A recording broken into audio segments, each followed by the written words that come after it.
자, 우리 행적 암기노트 우리 한번 시작하도록 합시다. 2024년 3월 거고요.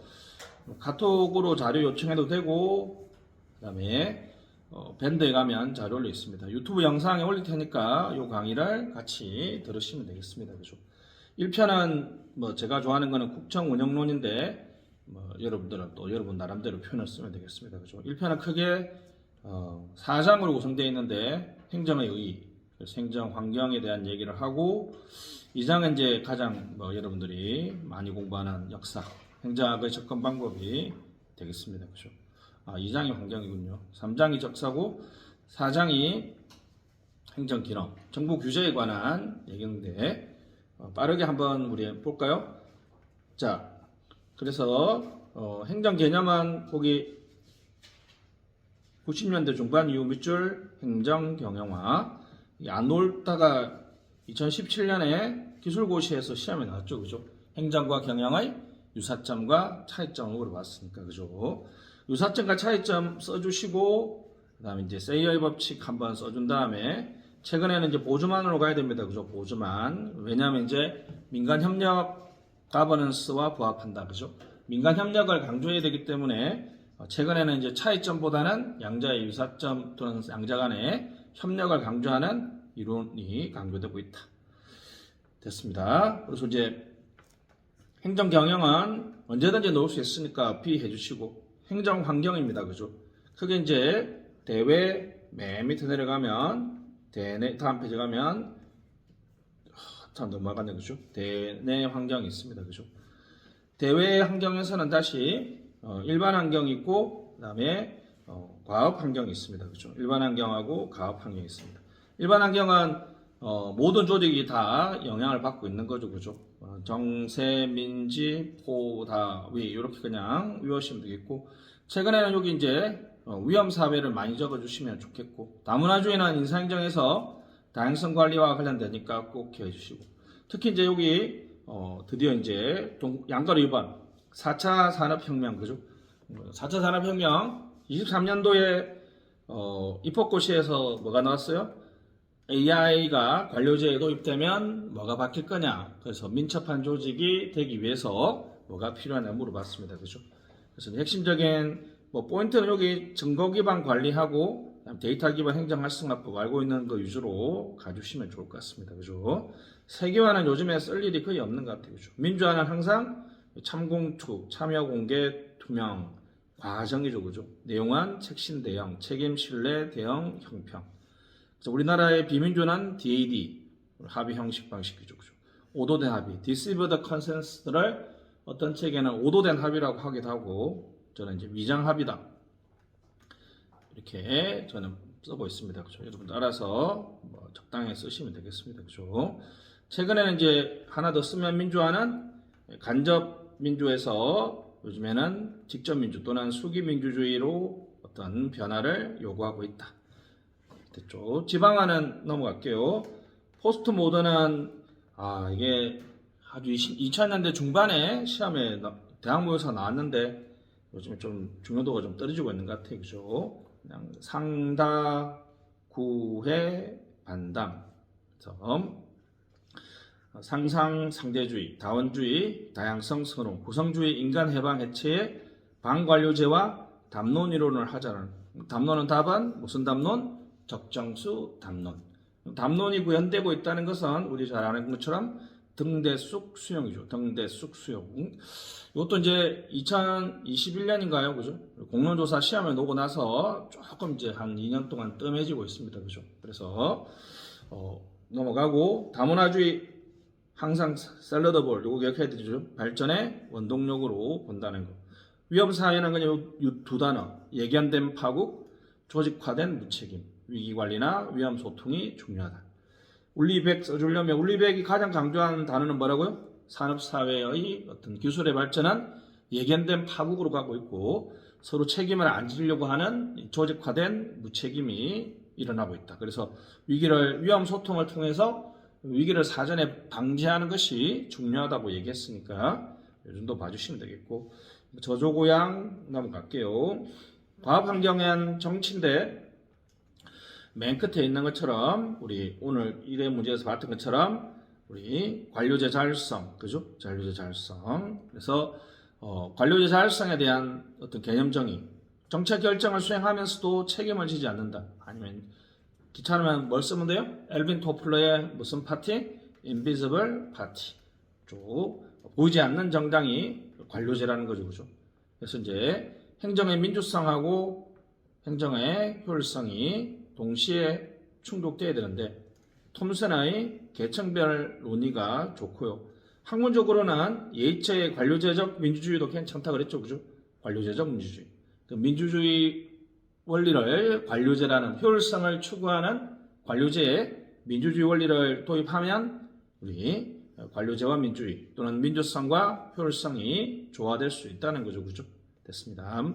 정치와 행정의 관계는 여기 관료제 자율성에 관한 얘기. 다른 말로 하면 우리 1회 시험에서 봤던 것처럼 민주성과 효율성의 어떤 충돌에 관련된 얘기가 되겠습니다.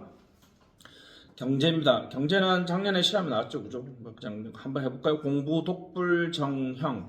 공부독불정은 시장의 효율적 운영의 실패고, 형평성은 시장 운영의 결과. 효율성은 대내적 시장 실패라면, 형평성은 대외적 시장 실패라고 볼 수 있습니다, 그죠? 울프 주니어 작년도 행정고시 문제니까 그냥 간단하게 넘어갈게요. 수공 내파 분비 요 정도 외워줬으면 작년에 시험 보는데 크게 문제 없었던 것 같아요, 그죠? 자, 시민사회로 한번 넘어가도록 하겠습니다. 신임사에서는 2019년 기술고시에서 한번 나왔는데 한참 2005년에 행시에 놓고 나서 전혀 안 놓다가 2019년에 나왔는데 2019년 지금 우리 정의기억연대 사건 때문에 그렇습니다. 그죠? 그래서 이제 NGO의 특징은 여러분들이 뭐 다 아실 거라고 생각하고 여기 이제 어드보커시하고 서비스형 체크해 주시고 요것만 기억하면 우리 양자의 조화를 이끌어 나갈 수 있습니다. 왜냐면 이제 밑에 보시면 순기능, 시민의견 반영이나 대리정부, 시민의견 반영은 어드보커시죠, 그죠? 대리정부는 서비스형이죠. 역기능은 NGO 실패인데 체크해 주시고, 왜냐하면 이제 NGO 지원 논란이 중요합니다. 특히 회계 투명성 체크해 주시고, 이제 안 올 것 같아요, 그죠? 2019년에 여러분 정의기억연대 막 정부 보조금을 받았는데 뭐 잘못 썼다는 얘기가 많았는데 그때 회계 투명성, 그래서 이제 그냥 회계 평가 자동 검정 시스템 요것만 기억하시죠, 그죠? 요건 이제 시험에 지금 NGO가 나오면 여기 나올 거거든요. 그러면 어디서부터 시작해야 돼요? NGO 실패 이론부터 시작해야 되겠죠, 그죠? NGO가 잘 운영이 못하니까 정부가 지원해 주는데 지원에 문제가 있다. 됐습니다. 사회적 기업은 15년 행정고시에 나왔습니다. 넘어가시죠. 뉴노멀이 나와 있습니다, 그죠? 17년 입법고시 나왔고 지금도 여러분들이 이제 뉴노멀 그냥 서론 쓸 때 뭐 요즘에는 잘 안 쓰는데 아직도 경영학 쪽에서는 뉴노멀 많이 쓰더라고요. 그죠? 뭐 저는 이제 좋게 쓰는 거는 포스트 코로나 끝나고 났으니까 그죠? 이렇게 해서 하여튼 어떤 최근에 어떤 우리가 행정이 풀어야 될 문제를 뭐라 그런다? 난제라 그러죠, 그죠? 이건 쓸 타이밍이 많으니까 베보와 카데미안 체크해 주시고 학자도 써주는 게 좋으니까 비구영교 비군이가 되기로 한 서영교 의원 비구영교입니다. 비구조적 문제 정의가 어렵고 원인과 결과를 정의하기 어렵다. 그래서 제3종 오류라고 써주면 더 멋있죠, 그죠? 잘못 정의된 문제 제3종 오류. 교차적 문제다. 융복합적이고 다양한 분야와 영역이 관련되어 있는 문제죠. 그러니까 협력이 필요하다. 영속적이다. 지속적으로 변한다. 새로운 문제를 만들어낸다.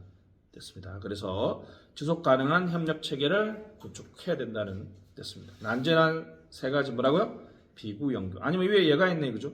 미세먼지, 핀테크, 인터넷 은행, 자율주행, 카풀 같은 것입니다.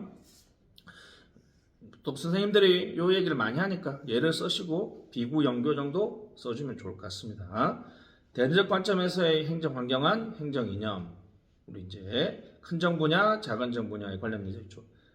SWOT 분석, 미션, 비전, 전략이 있습니다, 그죠? 행정 문화 항상 쓰기 좋다 그랬죠, 그죠? 국가는 거기 우리나라에서는 그 발전국가 체크 이 세 가지 정치학 하는데 그냥 세 개 시장 경제 인정하면서도 장기적이고 전략적 개입이다. 이렇게 써도 되지만 아니 밑에 극대화된 관료주의, 기계관료제라고 그러죠. 기계관료제, 상명하복의 군대식 기계관료제라고 그러고 민주주의의 저발전, 관존민비라든지 권위주의 같은 것들이 일종의 한국 발전국가의 특징이죠. 그죠? 자본주의 미도입이 있습니다. 뭐 DAD 방식도 좋고 이렇게 해서 국가로 놓으면 한국의 국가는 무슨 국가다? 발전국가다. 그죠? 그래서 밑에 보면 원래는 마존의 규칙국가가 2000년대 중반에 그 서울대 김종기 교수님 논문을 통해 소개되면서 답으로 외웠었는데 연공 핵심. 최근에 여러분들 코로나 겪고 나서 맨 밑에 보면 뭐 사회투자국가, 보장국가. 요즘 보장국가가 가장 많이 언급되죠, 그죠? 보장국가 됐습니다. 그리고 스트롱 스테이트, 강한 정부 능력과 넓은 정부 범위를 가지고 있는. 그래서 회복 탄력. 그래서 보장국가로 가는 게 가장 좋겠습니다, 그죠? 보장국가로 가는 것이 가장 좋네요, 그죠? 공공가치, 실패론까지 같이 언급해주면서 우리 보장국가로 가면 되겠습니다. 시험 놓을 확률이 좀 떨어집니다. C 정도 낮춰줘야 되는데, 그죠? 그래서 혹시나 국가적인 문제를 물어보면 답은 뭐라고요? 발전국가에서 무슨 국가로? 보장국가 또는 포용국가. 그죠? 저는 개인적으로 사회투자국가를 좋아하긴 하는데, 그죠? 이렇게 그냥 큰 답 맞춰주고 그 관점에서 접근해 주시면 좋겠습니다. 행정학의 접근 방법이 있습니다. 표는 그냥 넘어가시고 이전의 거는 안 놓는다고 생각하고 공공선택론도 2022년에 나왔죠, 그죠? 그러니까 빈센트 오스트롬의 우리 다중파, 다원조직장치, 관할권의 중첩, 권한의 파편화가 있습니다, 그죠? 그냥 한번 보면 되겠고 신제도주의는 언제든지 놓을 수 있다, 그죠? A가 되겠습니다. 항상 근데 이거는 특징이 두 가지가 있다 그랬죠. 세계 비교, 무조건 어떻게 놓는다? 세계를 비교하고 그 다음에 무조건 사례를 제시합니다, 그죠? 우리 행정고시에서는 2000년대에 1990년대 다시 정부 규모가 이렇게 작아지는데 다시 2000년대 보니까 다 늘어났더라. 이거 어떻게 설명할 거냐? 입법고시에서는 어떻게 나왔죠? 입법고시에서는 규제 완화. 규제도 제도인데 왜 완화를 시도하고 왜 규제 완화가 잘 안 되는지 신제도주의로 설명해 보라고 했으니까 여러분 답 쓰실 때는 이렇게 개념, 가정, 특징, 학문적 기초가 로마자 2번에 아라비아 1번이고 제도 특징이 아라비아 2번이고 그 다음에 제도 변화나 장단점 같은 게 아라비아 3번입니다. 알았죠? 이렇게 가로로 쭉 써야 됩니다. 그죠? 세로로 이론 하나씩 쓰시면 좀 쓰기 힘듭니다. 그죠? 그러니까 우리도 가로를 한번 갑시다. 핵심적으로 확인해야 될 거 위주로 한번 볼게요. 합리에서는 무조건 써야 될 게 뭐라고요? 바로 미시적 측면이죠. 그 다음에 주어진 외생적 선호 이거는 무조건 써야 되죠. 그죠? 이 제도의 아주 중요한 특징이죠. 역사는 우리 내생적 선호, 그 다음에 사약적 신제도주의에서는 여기 비공식 측면을 무조건 써야 되죠. 그죠? 이거는 무조건 써야 됩니다. 자, 학문적 기초는 여기 합리적이고 이기적 인간의 방법론적인 개체주의 이거는 무조건 써야 됩니다. 왜냐하면 요 학파에만 있는 특징이죠. 그죠? 그럼 요거 이제 반대말이니까 역사적 신제도주의와 사약적 신제도주의는 방법론적인 전체주의 같고요. 그 다음에 요거는 이제 아주 차이 나는 거죠. 역사는 시계열, 종적 연구라면 사약은 횡적 연구다. 요 정도로 비교해 주시면 되겠고 합리선택 신제도에서 가장 중요하게 써야 특징은 뭐라고요? 바로 균형입니다. 균형. 그리고 공유지의 비극을 해결하는 이기적이고 전략적인 선택의 결과 이 세 단어 다시 이기적이고 합리적 선택으로 제도가 만들어지고 제도는 균형이고 사회적 딜레마를 방지한다. 역사적 신제도주의는 우리가 두 번째 거 역사적 우연에 의해서 제도가 등장하고 제도가 여러 제도와 관계를 맺게 되면 제도가 또 특권을 불균형이죠. 특권을 주게 되면 패스 디펜던시, 그죠? 락킹, 커트 자판이죠, 그죠? 다시 역사적 우연에 의해서 제도가 등장하고 여러 제도와 관계를 맺게 되고 특권을 부여하면 제도가 쉽게 변화하지 않는다. 이런 순서로 외워주시면 좋겠고 학문적으로 국가 간의 차이를 강조한다. 근데 사약신대주의는 국가 간의 유사성을 강조한다. 유사성을 강조한다. 그리고 중요한 건 인지적 차원, 이건 무조건 중요해요. 인지적 차원의 적절성의 논리, 사회적 정당성. 이 세 단어만 쓰시면 사약적 신제도주의 핵심 특징을 다 썼다. 초점은 그냥 넘어가고요. 제도 변화는 유인 조화성, 여기는 punctuated, 영어 좀 몇 번 써보시고, 여기는 동형화죠. 동형화. 요까지가만 쓰면 좋은데 밑에 이제 단점을 쓰고 최근 경향을 써줘야지 제도 변화를 위해서 각 친제도주의가 어떤 노력이 필요한지를 쓸 수 있습니다. 그죠? 자, 합리선택 신제도주의 단점은 여기 권력관계에 대한 설명이 부족하다. 그리고 우리 1번이 중요하죠. 그죠? 이기적 인간들의 이타적 행위. 그래서 1번이 다시 밑에 최근 경향의 동그라미 1번 공멸할 거라는 공통경의식. 아니면 3번을 써보시면 되겠습니다. 3번. 오스트로만 사회 생태 체계에서 이른바 사회화된 인간을 인정함으로써 상호성이나 문화성을 수용하는 것으로 가고 있습니다. 역사 신제도주의는 이제 요거는 확실하죠. 외부적 변화에서는 동그라미 1번 제도 복합체. 그래서 제도 간의 상호 보완성을 위해서 내부적 변화가 일어난다. 그래서 이제 시차 이론이 등장했죠. 어떤 것부터 변화시켜야 되는 거예요. 개인 선호 형성한 정책 사고, 제도 운영자가 그 문제를 바라보는 지배적 관점, 정책 사고. 그러니까 여러분들 요 단어를 쓰면 되고, 뭐의 변화? 정책 사고의 변화, 이런 식으로. 정책 사고의 변화, 이런 식으로 써도 됩니다. 사회학적 신제도주의에서는 비합리적 행위, 과잉 사회화된 인간. 그래서 분절하는 두 가지 의미죠, 그죠? 분절하는 굴절해서 수용된다는 의미도 되지만 살아남기 위한 노력이다. 그리고 학습에 의한 동영화보다는 최근에 뭐라고요? 제도 혁신가 모형. 별표 뭐라고? 3번이 두 개네요. 죄송합니다. 제도 혁신가 모형입니다. 그죠? 사회적 정당성을 확보하기 위한 제도 변화. 다시 뭐라고요? 사회적 정당성을 확보하기 위한 제도 변화죠. 자, 여기까지 좀 외워주시면 좋겠고, 시차 이론 A입니다. 미기출 중에 이제 딜레마 이론하고 시차 이론이 가장 핫하죠, 그죠? 답만 외우시죠. 선동장단기. 다시 뭐라고요? 선동장단기. 요거 일단 외우시면 되겠습니다.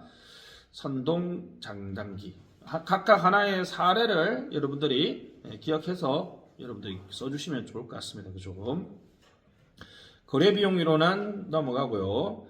주인 대리인 이론도 2021년인가요? 2020년인가 시험에 나왔으니까 넘어가도록 하겠습니다. 그죠? 주인 대리인은 혹시나 답안지 쓰시면 여기 인센티브 컴패티빌리티 별표 유인 조화성. 다시 뭐라고요? 유인 조화성을 꼭 써야 됩니다. 유인 조화성. 재량을 부여하고 인센티브를 설계한 다음에 성과 관리를 해라. 유인 조화성. 이렇게 기억해 주시면 되겠습니다. 신공공관리 됐습니다. CC 후드가 최초로 제안했다고 하면 되겠습니다. 맞더라고요. 최초로 이 용어를 쓴 사람이 누구다? CC 후드다. CC 후드. 시장주의와 신제도주의 경제학의 결합이다. 그렇죠? 그래서 시장주의는 큰 시장, 작은 정부, 경쟁, 고객 만족. 신관리주의는 재량을 부여하고 인센티브를 설계한 다음 성과를 관리한다. 됐습니다. 이렇게 써주고 구체적인 내용은 밑에 뭐하고 비교해서 쓰겠다? 신국정관리와 비교해서 쓰겠다 해서 그냥 표를 그냥 쭉 쓰면 되고 다 쓰는 게 아니죠. 그죠? 여러분들이 행정학적 순서로 하면 이념이 있고 그 다음에 조직 인사 재무가 있잖아요. 그죠? 행정 통제가 있으니까 이념. 자원봉사주의, 시민주의. 시장이냐, 네트워크이냐. 결과냐, 과정이냐, 고객이냐, 시민이냐, 내부냐, 외부냐. 조직, 민영화 민간 위탁이냐, 정책 네트워크이냐. 개방형 성과급 인사. 요 조직 인사 재무는 제가 추가해 놓은 거니까 요거는 써도 되고 안 써도 되지만 한 4-5개 정도 기억했다가 쓰시면 큰 문제 없이 갈 수 있을 것 같습니다. 그죠?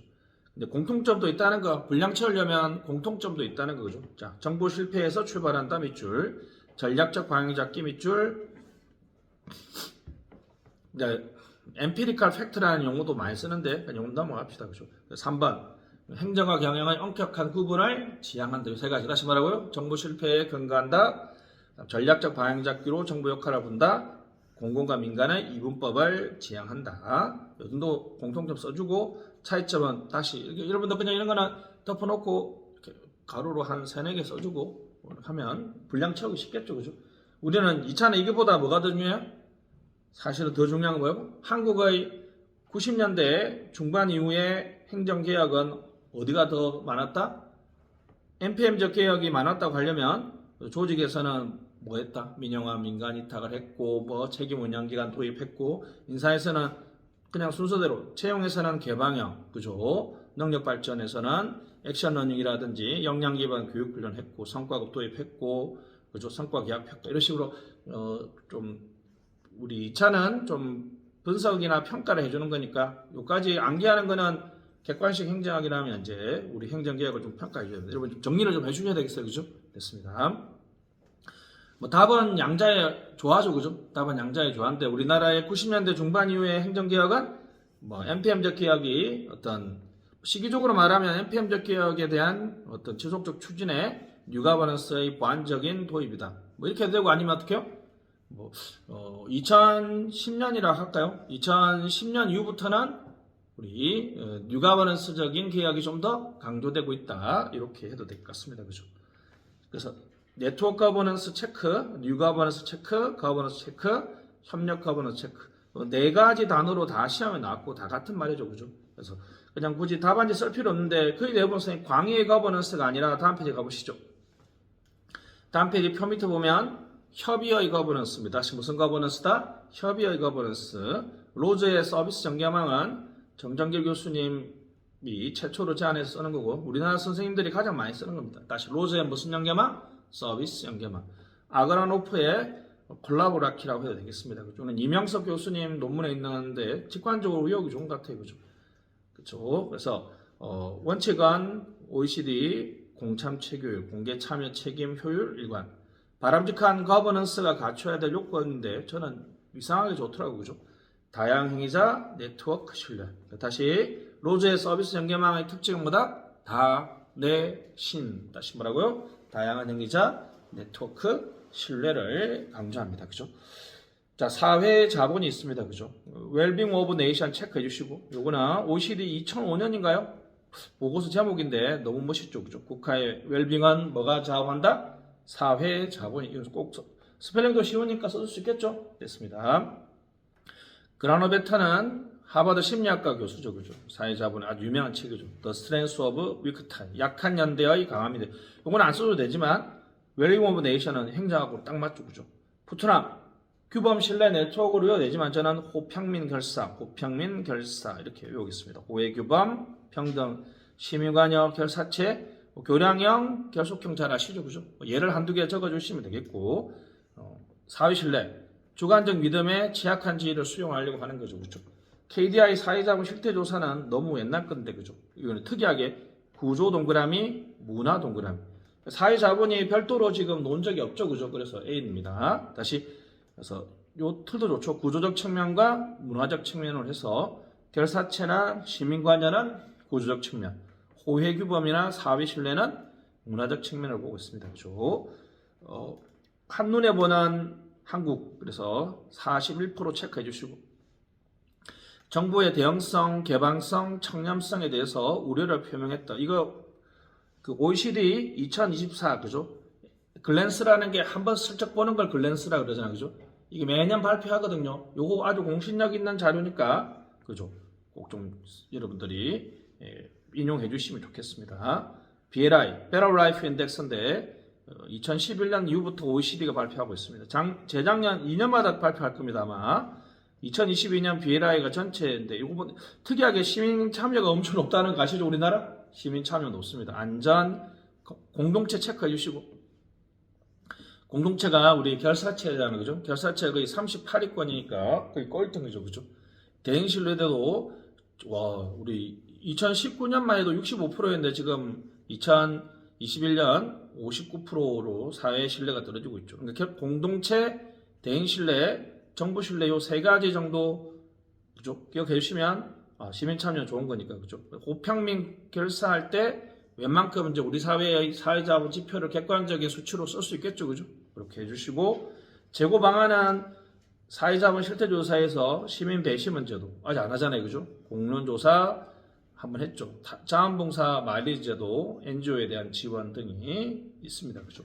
요즘은 잘 안 되는데 적극적으로 해줄 필요가 있는 것 같아요, 그죠? 시민 참여는 시티즌 에즈 파트너, 그죠? 시민 OECD 보고서입니다. 정참결, 정협결, 협의를 요즘에는 참여라고 하기도 하죠, 그죠? 참여라고 하기도 합니다. 2019년부터 21년까지 참여에 관한 얘기가 너무 많이 나왔으니까 그죠? 그냥 정참결 정도만 기억하고 넘어갑시다. 전자참여 체크해 주시고 시빅테크는 별표 한번 해주시죠. 그죠?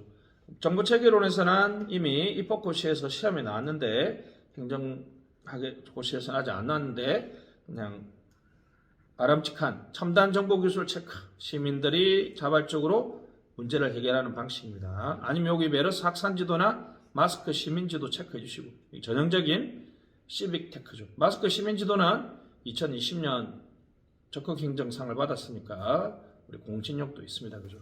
중요한 건 뭘 꼭 써줘야 돼요? 첨단기술 AICBM이라는 첨단기술을 활용해서 다양한 시민 참여의 방식을 구현하고 있다는 거. 리빙랩. 이거 나중에 우리가 민첩한 조직의 가장 중요한 또 구현 수단이 바로 리빙랩이잖아요. 그죠? 그래서 연결해서 써주시면 되겠습니다. 공공정책 갈등 관리는 이제 2000년 이후부터 엄청 많이 나오다가 또 이제 2015년 이후부터는 또 뜸해지고 있습니다. 공론조사 이후로 거의 뭐 이제 끝났는데 지금 이제 정부에서 추진하려고 하는 뭐 의료 민영화라든지 이런 것들이 이제 갈등 관리와 관련이 좀 있을 수도 있습니다. 그죠? 그래서 피셔 미국의 ADR 학회 회장이었어요. 그죠? 무조건 느리게 가는 게 가장 빠르게 가는 것 알고 나중에 결론하면서 서류를 준비하시고 항상 이제 갈등 관리나 이렇게 할 때 사전은 예준이고 사후는 대복, 예준 대복으로 갈등 관리 역량 놓으면 무슨 역량? 사전적 역량, 사후적 역량, 예방 역량, 준비 역량. 한번 볼까요? 계획 수립하고 영향 분석하고 참여적 의사결정 기법이 합의 형성 같은 말이죠. 대응 복구는 신속한 대응, 갈등 관리, 치유적 요 중요하죠. 치유적, 회복적, 그죠? 경제적 쓰시고 경제적 회복 플러스 이제 심리적이거나 사회적인 회복까지 심리적이거나 사회적인 회복까지 같이 신경 쓰는 것까지 써주시면 되겠고. 자, 참여적 의사결정 기법은 업스트림, 합의회의는 전국 주제, 원자력 써주시고 원자력. 전국 단위 배심한 찬반 토론 통해서 합의를 유도합니다. 그죠? 합의회는 한 100명 정도? 그죠? vs 밑에 공론조사는 우리 500명이죠. 그죠? 그래서 확률 표집을 통해서 일부 주민, 안전정보를 통해서 이제 투표를 주고, 공론조사는 이제 투표라, 투표. 합의를 유도하지 않는다는 거죠. 그죠? 자, 주민 배심원 제도는 한 3명에서 한 7명이죠. 그죠? 지역 현안 별표, 쓰레기 화장장 쓰시고 화장장 찬반 토론하는 거죠. 이것도 이제 배심원이 판결을 하는 거니까 투표하는 거 아닙니다. 그죠? 투표하는 거 아니에요. 자, 그 다음에 주민투표는 넘어가시고 주민투표는 이제 나쁜 걸로 다시 갈등관리 해결책으로서 나쁜 걸로 써줘야 되겠습니다. 그래서 뭐 우리나라에서는 공모조사 아니면 배심원 제도가 되겠죠. 시나리오 워크샵은 넘어가시고 4번이 약간 중요합니다. 규제론에서도 중요한데 자율규제 또는 규제협의, 규칙 제정. 이거 맨 끝에 보면 공동규제라고 그럽니다. 공동규제. 다시 규제자와 피규제자 사이에 협상과 협의를 통해서 갈등을 풀어가는 거죠. 그죠? 정책을 이제 규제가 여러분 정책이잖아요. 그죠? 정책을 추진하는데 시민사회가 반발할 때 어떻게 해요? 그럼 우리가 어떻게 같이 합의해서 우리 정책을 풀어나가면서 갈등을 해결하자. 그래서 대포천 사례를 자율규제 사례로 공동규제 또는 규제협의 사례로 쓰시면 되겠습니다. 됐습니다. 그 다음에 대안적 분쟁 해결은 이게 아직 행정고시에 안 나왔는데 그죠?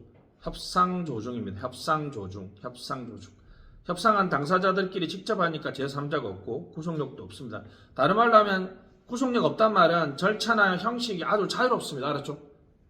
네, 상담은 제3자가 있는데 구속력이 없으니까 절차나 형식이 자유롭고 중재는 제3자가 있고 우리 구속력이 있습니다. 그죠? 그래서 됐습니다. 실제로 이제 우리나라에서는 그렇죠. 시나리 사건이 중재에서 조정에서 아주 성공적인 사례였죠. 그죠? 영어로 기억해야 됩니다. 알았죠? mediation, arbitration. mediation, arbitration에서 영어로 꼭 기억하고 시험 문제에서 mediation을 중재로 나왔으면 중재로 써주시면 되겠습니다. 그죠? 협상 조중입니다. 됐죠? 갈등관리 원칙이 입법고시에 나왔죠. 그죠? 다수결이 왜 안 좋으냐? 그죠? 여기 있네요. 공개도 안 하고 공유도 안 하고 신뢰도 부족하고 절차적인 참여도 잘 안 되고 이익의 비교 형량도 안 되고 지속 가능한 발전이 안 됩니다. 그죠? 그래서 다시 공유, 신자, 참형지 요거는 아직 한번 놀만하죠. 그죠? 공유, 신자, 참형지 됐습니다. 저는 그래서 공문조사 같은 경우에는 수기성을 추가해주자 그러면 좋을 것 같고, 그죠? 우리 시야호 발전 지발협 같은 경우에는 만장일치라는 아주 독특한 원칙을 구현했기 때문에 성공했다고 볼 수 있으니까 만장일치라는 방식을 써도 좋고, 만장일치는 좀 국책사업에서 하기 그러니까 공론조사에서 어떤 수기성, 지금 공유신자 참여지에서 어떻게 토론해 나간다는 건 없잖아요. 그죠? 토론 방식에 대한 원칙을 추가하면 좋겠다. 이렇게 얘기하시면 되겠습니다. 갈등 유형별 접근인데 상황론적 접근이죠. 그죠? 이익 갈등한 배심원으로. 이건 이제 화장장이죠. 그리고 환경 갈등한 규제 협의 시야호죠. 대포천이죠. 공론조사는 우리 원자답이 했었잖아요. 그죠? 이념 갈등한 국가공론화위원회 같은 것이 필요하다. 신공공 서비스가 이게 제 기억에 맞으면 07년 행시에 나왔다가 쭉 잠수타다가 2020년 아마 코로나 한참 할 때 입시에 나왔었죠. 그죠? 공무원들의 헌신을 강조하는 거니까 우리 다시 놓을 수 있다고 생각하고 A 해주시면 되겠습니다. 여기는 표만 넘어가는데 중요한 거는 목차가 뭐가 생각되어 있습니까? 개념, 배경, 주요 특징, 그 다음에 이제 분석이죠. 한국에서 NPS적 개혁이 나타나고 있는가? 그래서 만약 그렇지 않다라는 관점에서 시험 냈겠죠. 그러면 어떻게 되느냐? 표를 다 외워야 되는데 틀만 외우시죠. 배경, 공익, 정부 역할, 조직, 행정토. 대충 보니까 행정 이념, 조직, 인사, 재무 이런 통제 순서로 되어 있네. 그죠? 자, 신공공 서비스만 한번 보겠습니다. 여기 배경에서 여기 NPM에 대한 비판 무조건 써줘야 되죠. 그죠? 넓게 보면 여기 신공공 서비스론이 우리 요즘에 공공가치론의 한 분파잖아요. 그죠? 됐습니다. 이론적 기초 이렇게 써주시고 조직상의 인도주의를 꼭 써줘야지 이제 청지기를 쓸 수 있잖아요. 그죠? 조직상의 인도주의, 청지기를 쓸 수 있습니다. 그죠? 그래서 제가 가장 좋아하는 거죠. 바로 전략적 합리성, 소통적 합리성, 공익은 시민 참여와 담론 과정의 결과물이다. 국민이 주인이고 시민, 오너, 소유자라고 볼 수 있겠죠. 그죠? 서빙된 스티어링, 공적 담론의 공간. 이런 키워드 꼭 기억해야 됩니다. 그죠? 배제 없는 참여, 이해관계자의 배제 없는 참여, 연합체, 공유적 리더십 체크. 그래서 PSM, 성과급이 아니라 그죠? PSM이다. 스테워드. 그리고 여기는 이제 고객 만족이라는 책임만 지지만 여기는 accountability is not simple. 다면적이고 복합적인 행정 책임을 요구하고 있습니다. 그죠? 자, 이건 책 듣고 꼭 한번 써보시면 돼요. 알았죠? 평가, 분석. 예, 밑에 평가 분석은 뻔한 거 아닙니까? 그죠? 왜 냈을 것 같아요? 선생님은 NPS로 가자는 거니까 어떤 논법이 정제돼야 되죠? 시민들의 민주화 요구라든지 NPM에 대한 실패의 인식이 증가하고 있고 참여가 증가하고 있지만 여전히 우리는 수기 과정이 부족하다. 그래서 앞으로 어떻게 된다? 이런 방향으로 가줘야 된다. 그래서 그 하나하나 쓰면 되겠습니다. 그래서 담론을 구축하기 위해서 참여 예산 제도를 늘린다든지 그죠. 그다음에 공유적 리더십, PSM을 강조하기 위해서 해야 될 내용들을 써주시면 되겠어요. 자, 넘어가시죠. 탈신공공 관리입니다. 이것도 A죠, 그죠? 직접적으로 지금 이거 한 번도 안 나왔죠, 그죠? 그래서 자, 우리는 좁은 의미로 봅니다, 그죠? 협의, 분절화의 문제 극복하는 거 됐죠? 크리스텐션과 레그레이드 꼭 영어로 크게 한번 써주시고, 요거는 이 학자의 스펠링이 어려운데 뒤에 그 논문 제목은 너무 쉽죠? Transcending NPM, 그죠? NPM을 보내면 그래서 이제 문제 보시면 배경, NPM의 문제점을 우리 분절화, 디커플링 해주시고 난제, 전통관료제 긍정 측면 활용한다. 유럽은 부처 간 협의 체크. 됐습니다. 미국은 군릴 테러, 국토안보부. 요거 꼭 써줘야 되죠, 그죠? 됐습니다. 유럽은 부처 간 협업을 강조하는 쪽이고 미국은 군릴 테러 이후에 국토안보부가 신설되는 것처럼 약간 좀 시민 정신이나 행정 책임을 요구하는 쪽이죠, 그죠? 우리는 유럽의 영향을 받아서 1번부터 6번은 무조건 해야 되죠. 분절화 방지, 총체적 합체적 정부, 재집권 재규제, 책임 운영 기관 폐지 꼭 써줘야 된다 그랬죠, 그죠? 요 세 개를 다 합쳐서 이제 저는 이제 질병관리청이다. 질병관리청 이렇게 쓰면 될 것 같습니다, 그죠? 질병관리본부가 질병관리청이 된 것이 분절화의 방지, 감염병 3법 있죠? 감염병 3법도 약간 이렇게 접근해 주시면 좋을 것 같습니다, 그죠?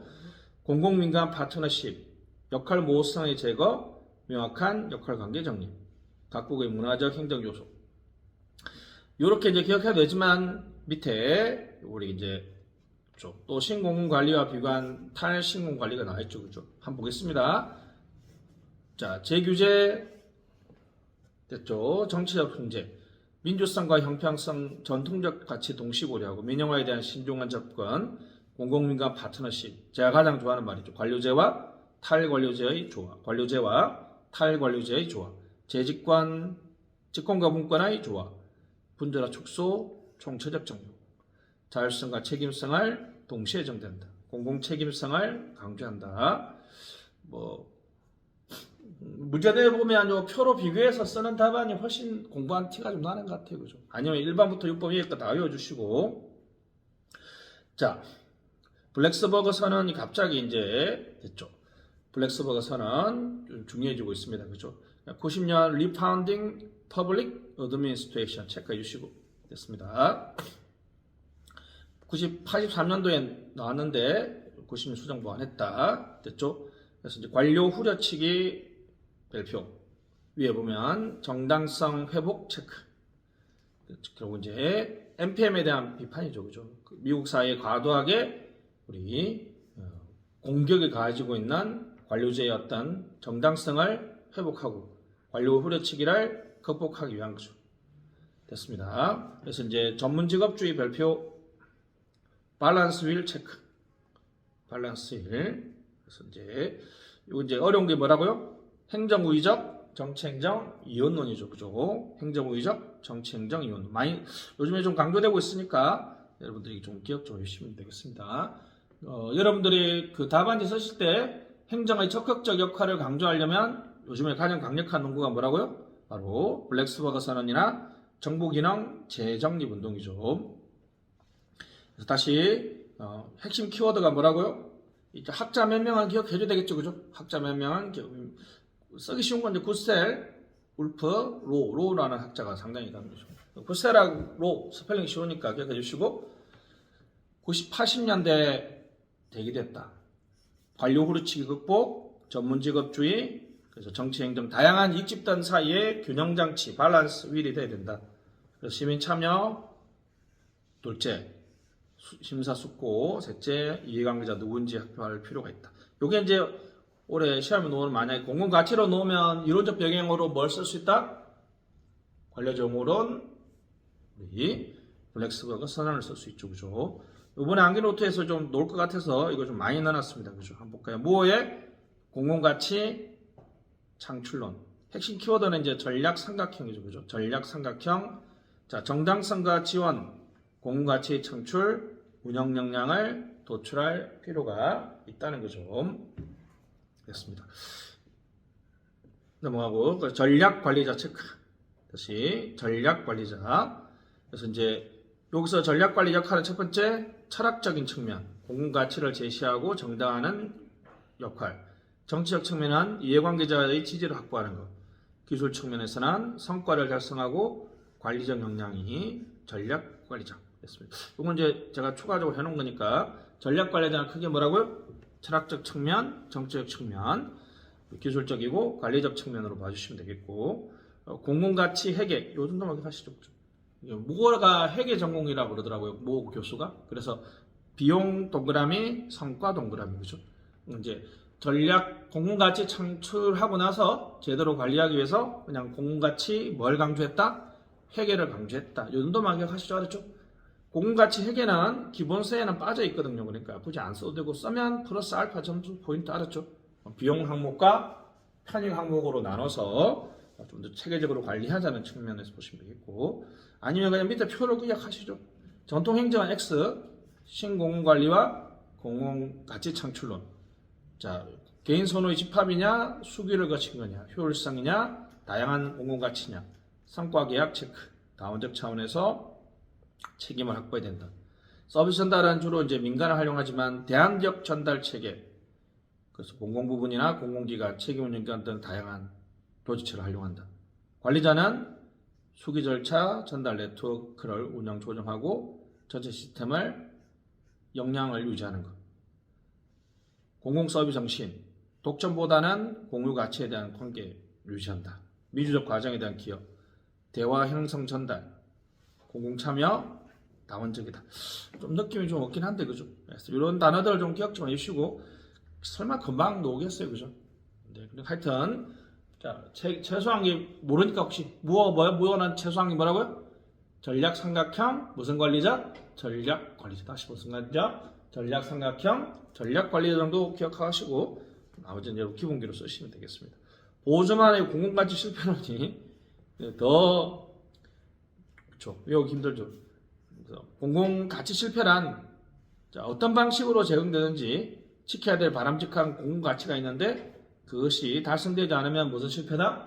공공가치 실패다. 1번부터 번호는 안 써야하는데 가치 표출 메커니즘의 왜곡 체크, 불안전 독점, 혜택 숨기기, 제공자의 부족, 단기적 시계, 자원의 대체 가능성 대 보증 인간 존엄. 그래서 그 사람은 최근에 통합적 공공성을 주장하고 있습니다. 규범적 공공성과 실정적 공공성을 같이 추구해야 된다는 거죠. 너무 이제 딱 보면 어떻습니까? 이러한 이론들이 너무 규범적이고 당위적이라서 실천적인 처방이 부족하다는 비판을 많이 받으니까 그거에 대한 비판으로서 이런 얘기를 하는 것 같습니다. 그죠? 한번 그냥 틈틈이 이건 두 번째 암기법 만들기도 그렇고 그죠? 그래서 여러분들이 틈틈이 꾸준히 보는 게 중요할 것 같아요. 넛입니다. 이거는 그냥 가정에서 됐습니다. 거기 제한된 합리성만 체크해 주시면 돼요. 다시 제한된 합리성, 그래서 이제 사회적 선호, 만족화 체크, 실험을 통한 기납적이다. 행동적 별표, 무슨 실패? 행동적 실패. 해볼게요. 제한된 합리성을 가진 인간들이 만족화를 추적하고 휴리스틱을 이용하는 과정에서 합리적 결정을 실패하는 것. 무슨 실패? 행동적 시장 실패. 됐습니다. 동그라미 2번 행동적 시장 실패의 동그라미 2번 행동 시장 실패는 휴리스틱화 행동 편향으로 자신 발표 후생 손실 내부 효과. 여러분들이 시장 실패는 제3자에게 영향을 주잖아요, 그죠?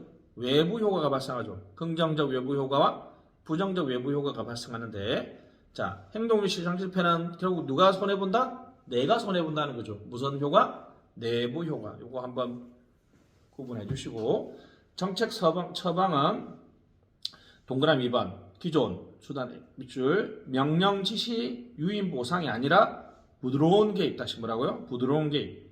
자, 디폴트 옵션 정보와 선택 대안의 단순화 현저성 그죠? 주목의 효과 그죠? 여러분 이걸 맞추고 집에 갈 때 건널목이 어떻습니까? 이렇게 빨간 노란색 불이 들어오죠, 그죠? 딱 그거 보면서 지키라고 하는 거죠. 사회규범, 정보, 시각정보, 자발적인 공적 야속, 기억의 환기. 있는데 한 5개 정도는 외워주시고 사례를 제시해 주시는 게 좋겠죠, 그죠? 다시 기본 과정, 핵심적인 주장이 뭐다? 무슨 시장 실패? 행동적 시장 실패. 그걸 치유하기 위해서는 어떤 거 한다? 규제하거나 명령 아니면 보조금 유도를 하는 것이 아니라 수단적 개입을 통해서 촉진적 수단을 사용한다는 거죠. 특징 보시면 자 갈게요. 자유주의적 개입주의, 수단 개입주의 3번, 촉매적 수단, 증거 기반 정책, 급진적 전정주의. 1번, 2번, 3번은 거의 같은 말 같고 그죠? 그래서 이제 5번 사소한 변화가 큰 변화를 가져올 수 있다는 거죠. 최근에 이제 OECD, 영국 등에서 그냥 기억하세요. 다시 OECD나 영국 등에서 너치 수단을 활용해서 시민의 행동을 분석하고 있다는 정도만 얘기해 주면 되겠고 우리 한국도 우리 이런 것들을 셉테드 같이 이렇게 해서 하는 경우도 있는데 나중에 수업 시간에 보시죠. 다음 페이지 보시면 너치 신공관리 나와 있네, 그죠? 행동경제학, 제한된 합리성, 자유주의적 개입주의, 행동적 시장 실패와 행동적 정부 실패, 선택 설계자, 삶의 질 개선, 정책 수단은 넣지. 무슨 수단? 촉매적 수단, 그렇죠? 부드러운 개입. 이 표를 기억해도 좋을 것 같아, 그죠? 장단점, 장점, 선택의 자유를 보장한다. 강압적이지 않다. 적은 비용. 생자학 책에 들어가 있는 내용이니까 그냥 여러분들이 봐주시면 되겠고. 단점은 가부장주의다, 여전히. 그 다음에 지속 가능성에 대한 의문. 사회 혁신이라고 부를 만한 대규모 변화가 없다. 역시 이제 행동적 정보 실패도 발생할 수 있다. 이 정도까지 보시면 되겠습니다. 자, 딜레마 모형입니다. A 해주시고, 이제 아직 안 놓은 이제 시차 이론하고 딜레마하고 포스트 NPM, 최근에 등장하는 넛지나 공공가치, PVM, 공공가치 관리론 등이 최근에 미기출된 이론입니다. 그죠? 자, 기회 손실 체크해 주시고, 기회 비용하고 뭐가 다른지, 그죠? 기회 손실은 사전에 인지 가능하고 분석으로 줄어들지 않습니다. 그죠? 자, 딜레마의 조건, 선균 충분, 정성균 선생님으로 충분하다. 하나를 꼭 선택해야 된다. 균등. 뭐라고요? 베네핏과 코스트가 되게 대등하다는 것이고, 상충성은 한쪽을 강조하면 한쪽이 약해질 수밖에 없다. 분절성은 조정, 그죠? 안 된다. 그죠? 그래서 선균 충분이라는 우리 딜레마 조건이 수립하면 소극은 완화하거나 최소화하는 것. 그죠? 상호 회의 결정비인데 결정권의 이양, 상황을 회피하거나 호도하는 것, 희생양, 상징주의, 의례적이고 형식주의. 그냥 좀 목숨 걸고 말씀드리는데 우리 여사님 디올백에서 지금 이제 이러지도 저러지 못하니까 대통령이 신년 대담에서 뭐라 그랬어요? 뭐라 그러더라? 박절하지 못해서라는 표현을 쓰더라고요. 그죠? 그러니까 이제 그냥 어렵게 찾아왔는데 너무 탁 매정하게 거절하지 못해서 이랬다는 거죠. 지금 전형적인 상황을 호도하는 거죠. 뭐 덫에 걸린 뭐 이런 것도 새롭게 상황을 프레이밍을 하려고 하는 것들이죠. 그죠? 그 다음에 적극적인 것은 동모가세. 다시 뭐라고요? 동모가세. 그래서 이건 좀 암기할 게 많으니까 좀 이미 정책학에서는 시험에 나왔을 겁니다. 그죠? 다시 암기 부분이 좀 많습니다. 그래서 선균 충분, 상호 회의 결정비, 동모가세 이렇게 해서 요 정도만 써줘도 합격하는 데는 뭐 큰 문제 없을 것 같아요. 그죠? 정부 기능은 올해 예산 넣어놨죠. 656조 넣어놨으니까 그냥 대충 보시면 되겠고, 기능 재조정은 넘어간 다음에 정부 규제, 양질 관리, 양은 네거티브 시스템 체크, 규제 샌드박스 됐습니다. 최근에 이제 규제가 파괴적 기술을 체크해 주시고, 그죠? 그 밑에 보면 규제 샌드박스죠. 바로 파괴적 기술이 신기술이잖아요. 그죠? 신속 처리, 임시허가, 실정 특례, 지역 특보가 있는데 신허특까지 기억하시고 여기 규제 샌드박스죠. 신기술을 이용하는 제품 서비스에 대한 규제가 있는지 물어보면 30일 안에 답을 해줘야 된다는 거죠. 그죠? 안 해주면 할 수 있습니다. 뭐 하면 임시허가, 모바일 전자고지라고 쓰시고 모바일 전자고지. 여러분들 지금 네이버하고 카톡으로 그죠? 뭐 공공문서 전자고지 가지고 있죠? 임시허가라 그랬죠. 실정특례는 뭐 소소 충전소 너무 많이 써가지고 그죠? 여러분들이 그렇긴 한데 됐습니다. 요거는 지금 3년 연속으로 계속 대학무교사에서 놓고 있습니다. 그죠? 정부 체계에서 놓을 수도 있고 행정학에서 놓을 수 있습니다. 그죠? 규제 연구하는 사람들이 너무 많아요. 그죠? 제큐리슨 얘기 또 나오고 막 그러잖아요. 그죠? 너무 옛날 건데 질적인 측면에서는 규제다원주의 요것도 A 해주시고 대학무에서 한번 나왔죠. 그죠? 직접 규제보다는 규제의 효과를 달성하면서도 다른 대안이 있는지를 본다. 규제다원주의입니다. 간접 규제, 배출권, 자율 규제, 행정지도, 정보 제공 등이 있습니다. 그죠? 그다음에 규제 관리, 규제의 복잡성, 현재 규제를 더 악화되지 않는 상태로 유지하는 거 됐습니다. 재규제는 보게 된다. 우리나라에서는 뭐 그렇게 중요한 건 아닌 것 같아요. 그죠? 됐습니다. 그래서 다시 2016년에 시험에 나왔죠. 그죠? 양질 관리. 파괴적 기술 규제 샌드박스 A 해주시고. 그죠? 요 정도까지 보시면 되고. 아까 이제 잠깐 얘기했던 규제 협의가 너무 지역적이라서 좀 안 놓은 거는 이제 규제 협의가 있습니다. 그죠? 논의하는 것 중에 규제 협의. 그죠? 잘 규제라고 찾았죠. 그죠? 규제 다원주에서 규제 협의가 있습니다. 넘어가시죠. 행정 이념. 이렇게 디자이러블 체크해 주시고. 본질적인 거, 수단적인 거 넘어가시고. 페이크의 공공성 감소 현상 별표. 좀 많이 쓰죠, 그죠? 공공성 감소 현상 됐습니다. NPM적 개혁이니까 여러분들 뭐 우리나라의 대표적인 뭐 민영화라든지 민간 위탁이라든지 써주시면 되겠고, 뉴노멀 신공공성은 19년도에 시험 나왔죠, 그죠? 공자감 다적중을 보장한다. 공자감 다적중 보장. 뭐 공공성의 방향이 어떻게 되냐 하면 그냥 이걸 쓰면 돼, 알았죠? 근데 처음부터 이거 쓰지 마시고, 그죠? 공감성, 공유된 자율성, 공론조사죠, 그죠? 포용적 공감성 같은 말이고, 종합적 다양성, 다문화주의죠. 우리 적극적 중립성, 보장성 있습니다. 공의가 넘어갈게요. 공평성, 각각 다르죠. 같은 것은 같게, 다른 것은 다르게. 롤즈의 사회 정의론 A 해주시고, 또 최근에 또 대학모의사에서 자주 나오거든요. 형평성이나 사회 정의가 강조될 수 있습니다. 그렇죠?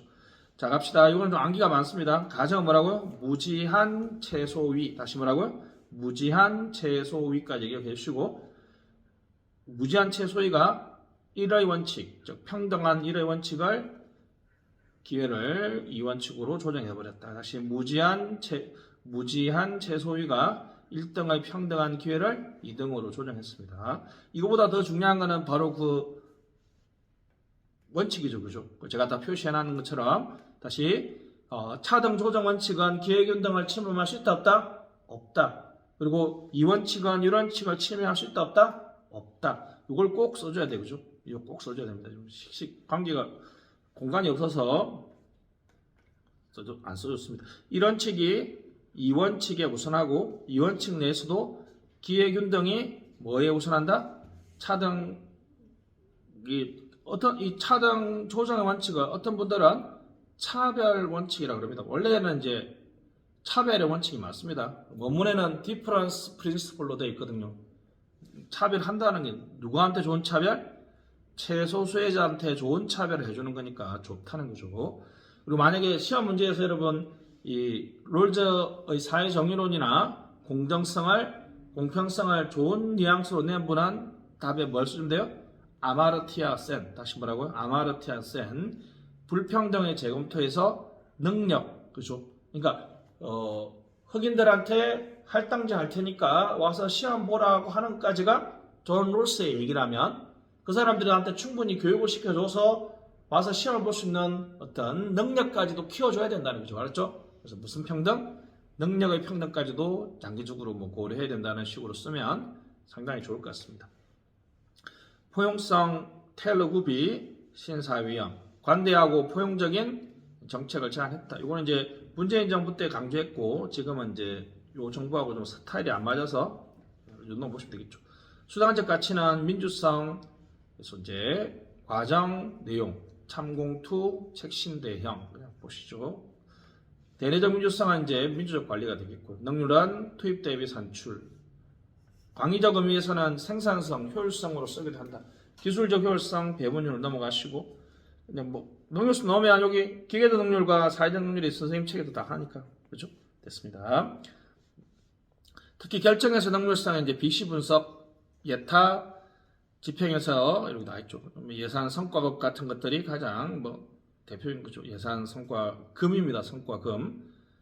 공만 대주는 거는 성과급이죠. 그죠? 됐습니다. 효과성은 목표 달성도 넘어가시죠. 가외성, 이거 B 해주시고, 갑자기 기술고시에서 나왔죠. 그죠? 중보관, 우리 북한 쓰시고, 북한. 주로 이제 정보 기능을 중복적으로 합니다. 북한에, 그죠? 국방부하고, 국정원하고, 통일부하고, 외교부하고, 독자적으로 업무를 수행하면 중복성이고 중첩은 112하고 119죠. 아니면 대통령하고 국무총리라 써도 되겠습니다. 그죠? 약간 기능이 중첩되어 있죠. 그죠?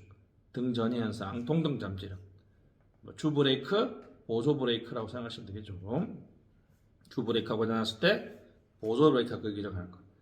행정의 신뢰성, 안정성, 경쟁과 혁신을 제고한다. 단점은 뭐겠어요? 단점 비용, 비능률을 초기화할 수 있습니다. 그래서 이제 기술고시에서는 뭐가 나왔죠? 특히 가외성이 요구되는 영역은 어딘가 이렇게 물어봤죠, 그죠? 인간의 실패가 가장 두려운 데가 이제 순수 공무제, 그죠? 그런 것 접근해 주시면 되겠습니다. 투명성 넘어가시고 정부 신뢰 B, 적크, 과특제, 과정기초신뢰, 특성기초신뢰, 제도기초신뢰, 과특제로 기억하시면 되겠습니다. 됐습니다. 아까 우리가 이제 OECD에서 신뢰가 61%에서 49% 줄어들었다 그랬는데 그거 찾아서 좀 보완해 주시고 과정기초 신뢰는 이제 투명성이나 예측 가능성이 높아지면 되겠죠, 그죠? 됐습니다. 특성기초 신뢰는 다양성 관리, 제도기초 신뢰는 법제도의 어떤 다양성과 공정성, 대표 관료제나 공론조사인데 몇 개 정리해 주시면 되겠고 저크를 기억하는 게 핵심 포인트입니다. 자, 행정 인형과의 관계는 뭐가 나오든 맨 끝에 그죠? 부분 최적화로 접근해도 되고요. 알았죠? 아니면 부분 최적화, 상항 적합론이죠. 그죠? 보통은 이제 비율로 조정 많이 가죠. 그죠? 비율 조정 많이 합니다. 양성평등은 몇 프로예요? 30%죠. 그죠? 지방은 20%죠. 그죠? 이런 식으로 비율로 많이 갑니다. 그죠? 그렇게 조정해야 되겠습니다. 아니면 그냥 이론적으로 오쿠나이 어떤 거대한 막구야. 그래서 권리 영역과 시장화 영역으로 접근해 주셔도 되겠습니다. 넘어가시죠. 행정문화는 이게 왜 안 나오는지 모르겠어요. 그죠? B입니다. B입니다. 그죠? 웨이 오브 라이프 체크해 주시고 웨이 오브 라이프 그죠? 그냥 다 빼버렸습니다. 그죠? 개념이나 행정문화의 특징이라든지 행정문화의 순기능이나 역기능은 여러분들이 다 쓸 수 있을 거라 생각하고 한국 행정문화는 비온형집 안운반권상 됐죠? 그냥 해도 되겠습니다. 요거보다는 이제 그 옆에 우리나라 문화 때문에 우리나라 개혁이 실패하는 것들을 정리해 줘야 되겠습니다. 비물질주의는 그냥 요즘은 안 써도 되겠고요. 온정주의가 좀 우리나라 아직까지 사적 감정, 객관성과 공정성 사실, 형식주의는 법제도가 레드테이프, 그 다음에 집단주의는 할거주의, 안정주의는 무사한 일, 운명주의는 상시주의를 어렵게 합니다. 운명주의는 꼭 써야 됩니다. 왜냐하면 최근에 가장 많이 극복되고 있다라고 주장하고 있는 것들이죠. 일반주의는 전문가주의를 어렵게 하고 권위주의는 무조건 써야 되죠. 관존민비 행정만능주의, 상명하복. 상황주의는 객관성 어렵게 하죠. 귀속주의. 요즘 이제 귀속 요인도 많이 이제 줄어들고 있죠, 그죠? 너무 많은데 대충 두 문자로 외웠으니까 여러분들 적당하게 많이 한 30점 정도로 놓으면 딱 좋잖아요, 그죠? 적당하게 5개에서 한 7개 정도. 물론 많이 기억하면 기억할 수 좋습니다. 근데 이거 극단적으로 여러분 이거 놓을 때 개념 쓰지 마시고 안 써도 돼요. 그냥 비물질주의로 인해서 우리나라 개혁이 어떻게 잘 안 되는지 위주로 써주는 게 핵심이죠.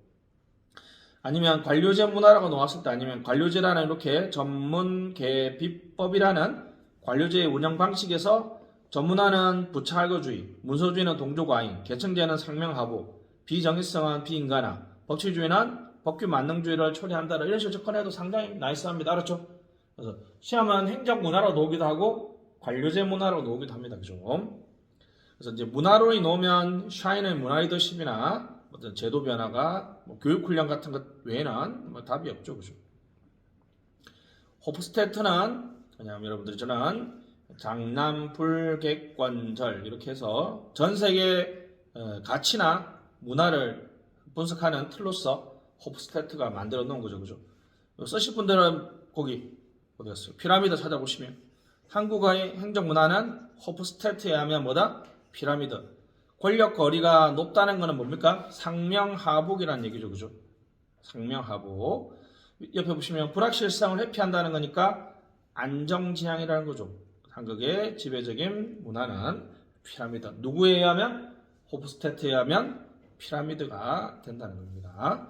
그래서 이제 반대가 있는 개인주의.